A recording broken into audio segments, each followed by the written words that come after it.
अस्सलाम वालेकुम, I am Madiha Sadaf, a behaviour therapist and a special educationist. आज हम कुछ क्वेश्चंस के आंसर करेंगे।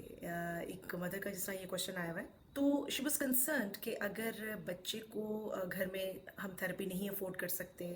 फादर कोऑपरेटिव नहीं है, और तो फिर क्या करना चाहिए? क्या फर्दर बच्चे की कंडीशन ख़राब हो जाएगी? तो पॉइंट इज़ दिस के यस, अगर आप बच्चे के साथ काम करना स्टार्ट नहीं करेंगे, अगर आप बच्चे को समझेंगे नहीं, उसके सेंसरी इश्यूज़ को नहीं समझेंगे, तो अगर एक बच्चा लेवल 1 पर है, वो फर्दर लेवल 2 पे चला जाएगा, ज़्यादा उसकी कंडीशन वर्स हो जाएगी। और अगर आप उसकी टाइमली थेरेपी स्टार्ट कर देंगे, उसको सिखाना शुरू कर देंगे, उसकी मैनेजमेंट शुरू हो जाएगी, तो आपको उसके अंदर इम्प्रूवमेंट नज़र आ जाएगी और वो वर्स सिचुएशन में नहीं जाएगा, उसकी कंडीशन बुरी नहीं होगी। अगर आप थेरेपी अफोर्ड नहीं कर सकते, तो आजकल के वक्त में आपका सीखना, चीज़ों के बारे में जानना और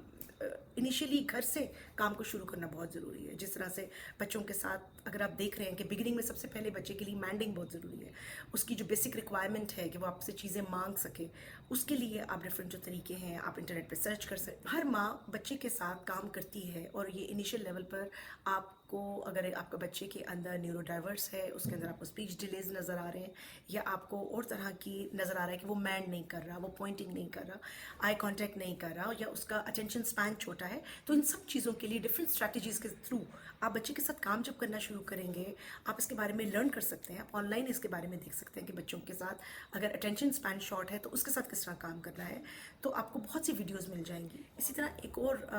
मेरे पास क्वेश्चन आया हुआ था कि माई सन is 4 years old and diagnosed autism level 2 in Sweden,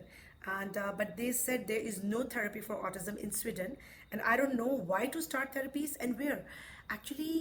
evidence based हमारे पास अगर कोई ट्रीटमेंट ऑटिज्म का मौजूद है, तो that is only therapies, ABA therapy, और इसको सपोर्ट करती है फर्दर स्पीच थेरेपी, क्योंकि बच्चों के अंदर स्पीच डिलेज होते हैं, और इसके साथ साथ ऑक्यूपेशनल थेरेपी, क्योंकि इन बच्चों के साथ आपको टाइमली अगर इनिशियल छोटी एज में नहीं है, तो जैसे ही बच्चे 4-5 साल क्रॉस करते हैं, इनके अंदर बहुत सारे सेंसरी इश्यूज़ आपको नज़र आना शुरू हो जाते हैं। उनके बिहेवियर के थ्रू आपको पता चलता है कि या तो वो सेंसरी अवॉइडिंग उनके अंदर बिहेवियर है, या सेंसरी सीकिंग बिहेवियर उनके अंदर पाया जा रहा है। तो उसको ऑब्जर्व करना, उसके मुताबिक बच्चे को मैनेज करना, उसको एक्सरसाइजेस करवाना, अगर टाइमली थेरेपीज के जरिए करवा लिया जाए, तो जिस तरह अभी आपका बच्चा लेवल 2 पर आ चुका है, वो वर्स होता चला जाएगा, वो लेवल 3 पे भी जा सकता है। मगर जब हम इनको मैनेज करना शुरू कर देते हैं, तो डेफिनेटली बच्चे के अंदर इंप्रूवमेंट आती है, वो लेवल 2 से लेवल 1 पर आ जाते हैं, वो माइल्ड हो जाते हैं। अगर कोई ये कहे कि क्या ये ख़त्म हो जाता है, हम इसको थेरेपीज कराएंगे और उसके बाद बच्चा बिल्कुल हमारा ठीक हो जाएगा, न्यूरोटिपिकल की तरह हो जाएगा, no, you don't have to live with this fake hope. आप अगर इस तरह की सोच रखेंगे, तो आपको बार बार डिसअपॉइंटमेंट होगी। आप बच्चों की चीज़ों को मैनेज करें, उनको समझें, उनके साथ काम करें, और उनकी खुशियों, फिर आपको बहुत खुशी भी होगी, उनकी छोटी छोटी जो अचीवमेंट्स होंगी वो आपको बहुत खुशी देंगी। मगर अगर आप उसको हमेशा न्यूरोटिपिकल बच्चे के साथ कंपेयर करते रहेंगे कि मेरा बच्चा उसकी तरह चलना शुरू हो जाए, जो जिस तरह ये बाकी बच्चे चल रहे हैं, या उनकी तरह बोलें, या उनके साथ उनकी तरह कम्युनिकेट करना शुरू हो जाए, तो इस तरह से आप कभी भी इंजॉय नहीं कर सकेंगे अपने बच्चे को। आप अपने बच्चों की खुशियों को भी खुश नहीं हो सकेंगे उनके ऊपर, क्योंकि आपका बच्चा गिफ्टेड है, आपका बच्चा डिफरेंट है, वो न्यूरो डाइवर्स है, वो दुनिया को डिफरेंट तरीके से देखता है। और आप जब उसको उसके तरीके से दुनिया देखना शुरू करेंगे, तो आप देखेंगे कि उसके अंदर बहुत इंप्रूवमेंट आ रही है, वो डिफरेंटली एक्सेल कर रहा है, वो उसकी स्किल्स को आप समझ जाएंगे कि हाँ, इसके अंदर ये स्किल बहुत एक्स्ट्रा ऑर्डिनरी है, मैं इसके अंदर इसको हेल्प करके इम्प्रूव करवा सकता हूँ। So this is very important to understand. बहुत से सारे पेरेंट्स, डेफिनेटली डिफ़िकल्ट है पेरेंट्स के लिए भी एक लेवल के ऊपर, बट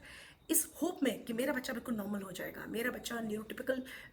बच्चों की तरह बिहेव करेगा, मुझसे क्वेश्चंस करेगा, ऐसे क्यों कर रहे हो, हैंड फ्लैपिंग क्यों कर रहे हो, इन सारी चीज़ों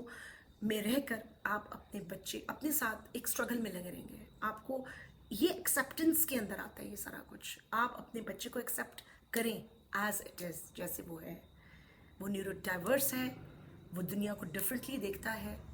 आप उसकी तरह दुनिया को देखने की कोशिश करें, एंड यू विल सी कि आपके बच्चे के अंदर क्या क्या एक्स्ट्रा ऑर्डिनरी स्किल्स हैं जो कि आम बच्चे के अंदर नहीं है।